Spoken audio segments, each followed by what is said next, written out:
This YouTube video reportedly shows Libya's government conducting airstrikes in protest areas in the east. Government leaders deny it.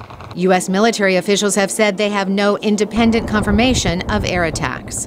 But Libyans who have visited local hospitals tell a different story on Skype.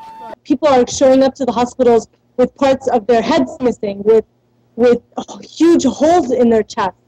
Anti-Gaddafi forces have asked the international community to take action. U.S. officials are deciding what type of action that should be. We will continue to send the clear message that it's time for Gaddafi to go. So the no-fly zone is one of those options still in consideration? That is one of the options that we would be looking at. Two influential U.S. senators just returned from the region. Independent Joe Lieberman and Republican John McCain are promoting a no-fly zone. We could neutralize very easily a very antiquated air defense system with old airplanes and obviously not very good pilots fairly easily. But Defense Secretary Robert Gates says it's more serious than that.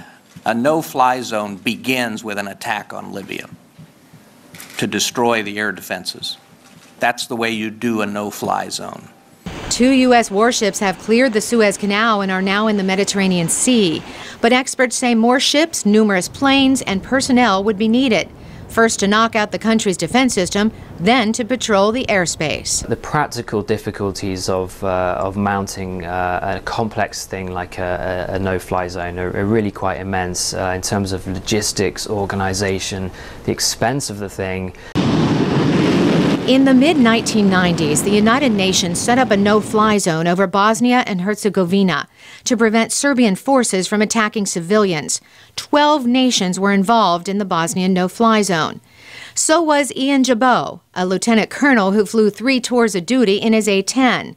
Jabot says the danger in North Africa is greater than Bosnia because there's no place nearby for an operations hub. We'd have to have land-based forces, and the nearest base that we could put coalition forces or American forces is in Sicily, and that is some 350 to 400 miles from the capital of Tripoli. Therefore, you'd have to have airborne assets in the form of air refueling tankers, which is a high-value asset. And to support that, you'd have to have E-3 AWACS. So the list goes on. Jabot also worries about the impression on Libyans. The message is not going to get out to these people, so they're going to see American aircraft striking these sites, and it may very well come across as an invasion of Libya. Is that the message we want to send when actually we're trying to help these people? The United States isn't planning any unilateral moves. Instead, officials want broader approval for the no-fly zone, either from NATO or from the UN. But analysts say that isn't likely to happen unless Gaddafi intensifies the airstrikes. Carolyn Pursuti, VOA News.